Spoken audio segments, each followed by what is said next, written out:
You are listening to Candidate Conversations on the WIDU radio network. I'm your host, Jay Reinstein, and with me today I have Don Brown running for U.S. Senate as a Republican. Welcome to Candidate Conversations, Don. Jay, it's an honor to be with you, and thanks for having me today. Absolutely. So if you could just tell our listening audience just a little bit about yourself and maybe why you're running, and then we'll get to the real stuff here. Gotcha. Well, I'm a native North Carolinian, born in Plymouth, North Carolina. I went to school at UNC Chapel Hill and Campbell Law School, served in the U.S. Navy as a JAG officer, then became a military author. We published 16 books altogether, 15 on the U.S. military, and have been involved very heavily with active duty and veterans since I've been out, working closely for 2 years with Pete Hegseth, our Secretary of War, worked on rules of engagement issues that disfavored our fighting forces in Afghanistan and Iraq in the last half of the War on Terror.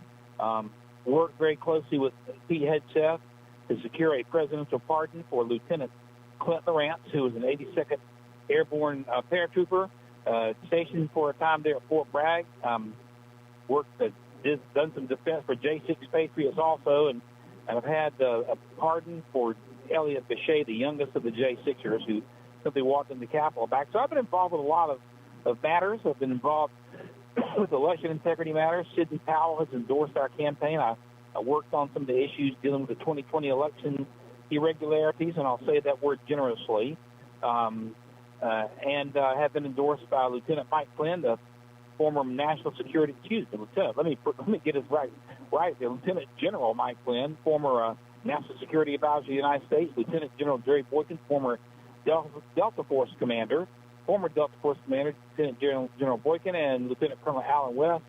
So I'm a Navy guy, but we got a lot of support with the Army. My son is active duty in the Army, served in the 82nd, the 173rd Airborne. My dad was in Korea.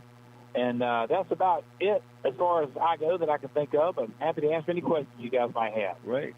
Very impressive track record, and thank you for your service. Always got to thank folks for the service. Again, we're talking to Don Brown, running for U.S. Senate, Republican. So what would you say, Don, is the single biggest issue right now facing North Carolinians, and what would you do about it in your first year in the Senate? How would you address it? Well, the most dangerous issue, I call it a ticking time bomb that affects all Americans and thus North Carolinians, is the out-of-control national debt.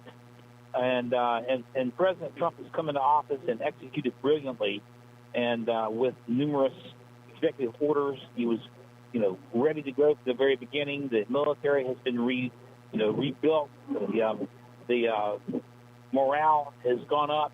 The execution of our forces, both in the Soleimani was 2019, but in the raid on Venezuela with Maduro and the action against Iran has been spectacular. But nonetheless, the national debt continues to explode. I was going up to Asheville about a month ago. Checked my timer. There is a website called usdebtclock.org. If you go there, and I would encourage all your listeners to do that, you will see the national debt exploding in front of your eyes. And I timed it for a minute. The debt exploded $2 million in 1 minute. That's like $37,000 a second. We don't get this debt under control, we're going to lose the dollar. And President Trump has said if we lose the dollar, that's worse than losing the World War. This is kind of a latent time bomb that most people aren't focusing on, and it's extremely serious. There are other serious issues as well. Medical freedom, I battle for that. I'm going to battle for our veterans. I think it's a crime that I think that the lowest ranked private in the Army or the Marine Corps is more important than the highest-ranked member of the United States Congress. And I think it's just criminal that members of the Congress have superior health care to our veterans. I'm going to fight to change that. So there are many, many issues that are important to all of us. The national debt is a big one that we need to pay attention to. I'm the only Republican Senate candidate even bringing it up, not only just in North Carolina but across the nation. I'm going to hit that hard because we can't afford to lose the dollar as international currency. I tell you, we will drop as an economic superpower and will affect all of our standards of living. And we're going to work on the other issues as well. We want to protect seniors. Seniors should not have to pay tax on Medicare Part B. It's ridiculous, or even taxes at all on Social Security. Seniors have already paid that in. I don't like property taxes. My philosophy is the only good tax is a repeal tax. So there are a number of issues we're going to attack, but we're going to attack the national debt pretty hard. At least I will, and do the best I can to try to reverse this trend that we have. Thank you, Don. And one of the things that I know you know and most people in America know, how divided this country seems right now. How would you work with people you strongly disagree with to deliver the results for North Carolina? Because that's definitely going to be a challenge. Well, one of the things that I've tried to do, even in this campaign, is not to attack opponents on their personality, but rather to make our campaign issue-oriented. Right now, Jay, we have more endorsements from conservative grassroots organizations, now get this, than from every other campaign, for every other candidate combined in this race. And the reason we're getting so many endorsements is because we're leading on issues, like I just discussed a moment ago, the national debt, to explain why it's dangerous. I'm discussing other issues, health care benefits for veterans that have been, and not just veterans, but spouses of veterans who, as far as I'm concerned, if you're a military spouse and you hear my voice, you're just as important as the active duty member. I'm going to lead with issues, and I wanted to discuss issues and not personality. And I think when we break our challenges down into challenges that are issue-oriented, we can do a better job of working together in a collaborative manner. And that's not always possible because sometimes the other side, because they don't like the issue you're pushing, are going to make it personal. But I want to lead with issues, with issue debates as much as I can, and explain what it is we need to bring down the cost of living, to bring down the cost of health care, which I think has been a disaster since Obamacare came into place, to bring down other costs. We brought some gasoline prices down over the last year. It's a good thing. We got more work to do. So let's talk about issues, and I think that's the key to trying to work with others on the other side to the extent the other side may want to work with us. Great. Again, we're talking to Don Brown, running for U.S. Senate, North Carolina. He is a Republican. Talk about what's one vote or position you would be willing to break with your own party on if it benefits North Carolina? Well, I would have to know specifically what that might be. I am a North Carolina first guy. I grew up in eastern North Carolina. I've lived here pretty much all my life except for my time in the military. I was in Virginia for a short period of time, I will put North Carolina first, even if it means breaking with the Republican Party. I'm willing to do that. I went to vote today in Union County, and as I voted, I came out and held a voter ID and pointed out how the former governor, Roy Cooper, had been photographed with his voter ID, and it got on their social media. They took it down. And I made the point, listen, it's not just a voter ID that we need. We need proof of citizenship in U.S. voting. And then I called out John Thune, the Senate Majority Leader, for not taking quick enough action on the SAVE Act. So I've not been hesitant at all to call out Republican leadership when I don't think they're helping the nation. I'm a Republican because of Republican ideals. Republican ideals deal with freedom. We don't have a democracy. We have a constitutional republic. Article 4, Section 4, this Constitution will give the states a Republican form of government. That's built on checks and balances to restrain government power. So what I'm saying is that I will break with Republican leadership when I think it's wrong. And one nice thing about running against the establishment, I've got the freedom to do that. Now, if you gave me a hypothetical potential vote, I'd be happy to comment on that. But right now, I'm willing to go against Republican leadership. I think we've got to go to war against the deep state and take these agencies out. And I think the Republican Party does not have a vision or a game plan to do that. And by the way, that's on the United States Congress. It isn't on President Trump because Article 1 of the Constitution makes the Congress responsible for taxing and spending.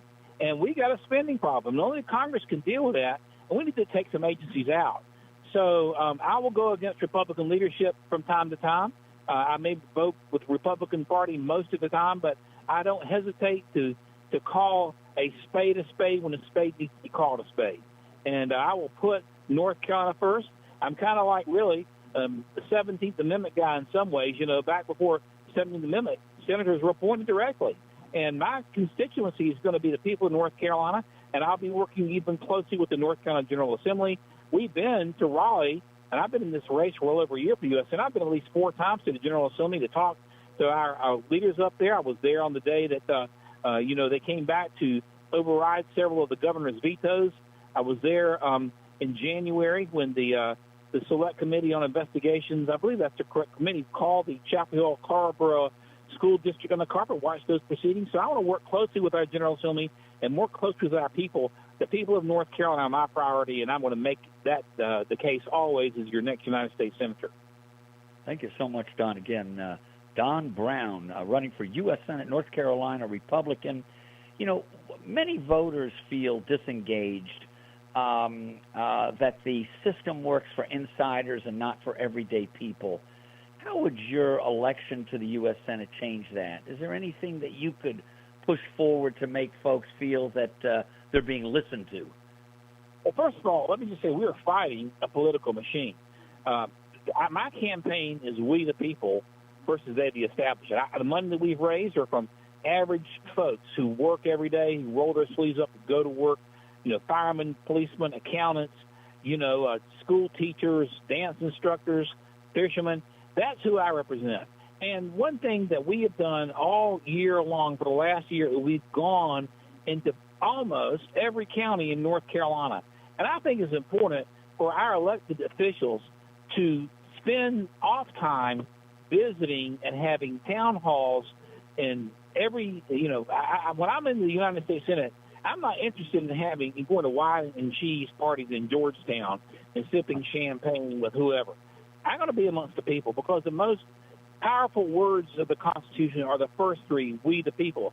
And elected representatives are to serve the people, not to go to Washington to get fat and happy and to get rich and famous, which unfortunately we see most of the time. I think you need to come home and you need to be with the people. And one thing that can help, to be honest with you, we have term limits for the President of the United States. The 22nd Amendment means that on January 20th, 2029 at high noon, we will have a new president. Might be J.D. Vance, might be somebody else.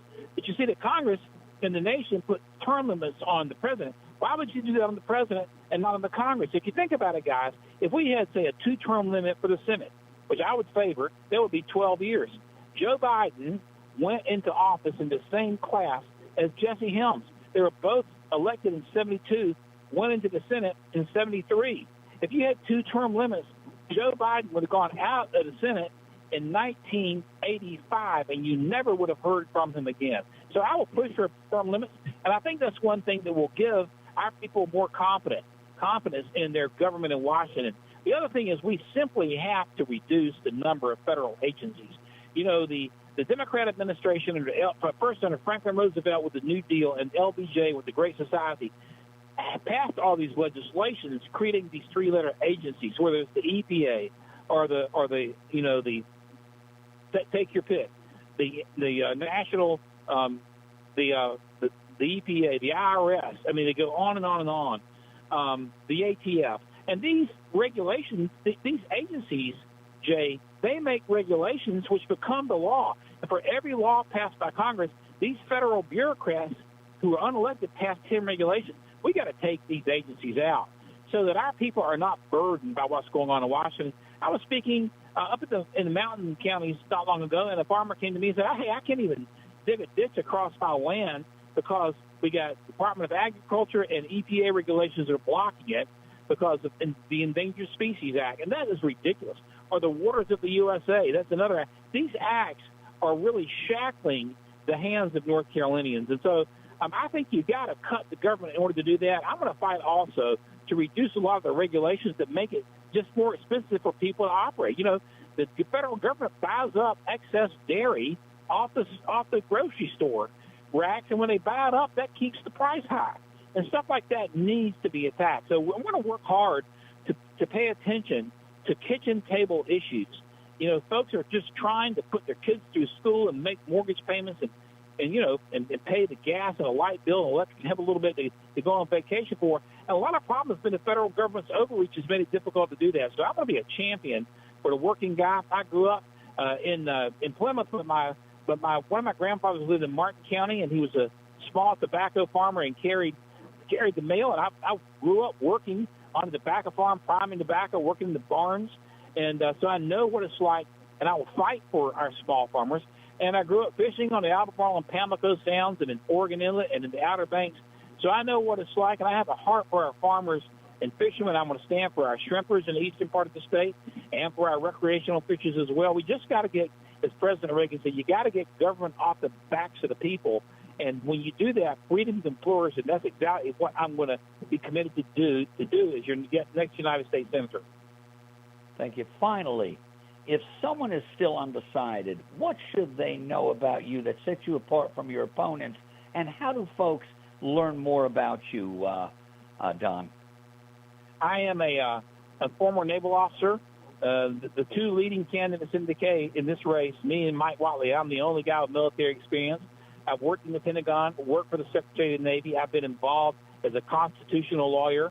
I was involved in military affairs issues and rules of engagement issues, protecting our fighting men and women in Afghanistan from reckless courts-martial. I have published 16 books on the U.S. military, including national bestsellers, spoken at the Reagan Library, the Nixon Library, and I've been all over the country, and I am better prepared to step in as your next senator more than anybody else, and a proven track record of conservatism, and can be reached. Our website is brown4nc.com. That's Brown, like my last name, for the word, FORNC.com. People can come on board, shoot us an email. We'll take contributions. Like I say, this is a We the People candidacy against big money in Washington and out of state.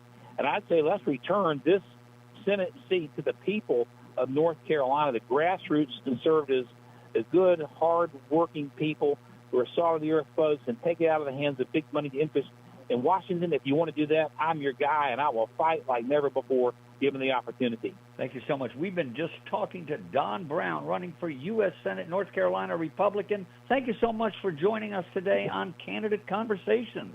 Thank you, Jay. It's been a blessing and an honor to be with you. All right, until next time, thank you.